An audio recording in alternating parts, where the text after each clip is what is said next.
पा रहे हैं होंडा डियो है दोस्तों, BS6 वाला है। इसमें प्रॉब्लम है, गाड़ी माइलेज नहीं दे रहा है और साउंड का प्रॉब्लम। तो ये कस्टमर काफ़ी परेशान है, किसी मैकेनिक के पास भी दिखाया था और प्रॉब्लम उसने गियर बॉक्स में बताया।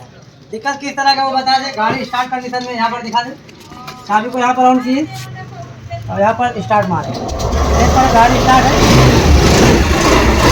हमारा कोई तरह का ट्रेबल नहीं, गाड़ी कॉम करेंगे। पर दोस्तों इसमें पिकअप का प्रॉब्लम है और माइलेज नहीं देता है गाड़ी प्रॉपर तरह से, गाड़ी गर्म भी हो रहा है।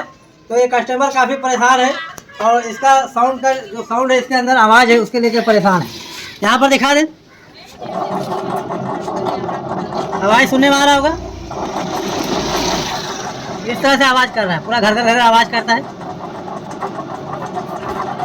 ये सुन पा रहे होंगे इस तरह से दोस्तों। तो गियर बॉक्स इसको चेक करना है, गियर बॉक्स के अंदर इशू नहीं है, क्योंकि हमारा वायरिंग जो है टायर वाला जो चक्का वाला मेन वायरिंग है, ज़रा सा भी ढक नहीं है इसके अंदर।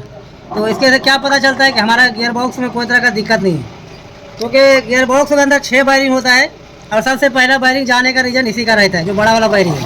तो हमारा परफेक्ट तरह से साउंड इस तरह से आपको बता दें। यहाँ पर अलग साइड से साउंड है, तो इसका बेल्ट वगैरह डैमेज हो गया होगा। यहाँ पर सुना दे आवाज़ आपको सुन पा रहे हैं, इस तरह से दिक्कत है। तो चलिए इस कवर को ओपन कर लेते हैं, ओपन करने के बाद आपको बता दें। सारा बोल्ट को ओपन कर चुके हैं, कवर को इस तरह से डायरेक्टली बाहर ले लें। यहाँ पर सारा कुछ लाइव बताएंगे, आपको दिखा दें यहाँ पर किस तरह का प्रॉब्लम है। तो यहाँ पर देख पा रहे हैं बेल्ट वगैरह सारा ये जो प्रॉब्लम हो चुका है, पूरा तरह से डैमेज हो चुका है। यहाँ पर देख पा रहे हैं पूरा तरह से बेल्ट कट गया है और यहाँ पर दिखा दे पूरा तरह से कट गया है, बेल्ट पूरा तरह से लूज चल रहा है। यहाँ पर दिख पा रहा होगा। और साउंड जो हो रहा है दोस्तों, यहाँ पर जो हमारे साउंड हो रहा है, यहाँ सुना दे आपको,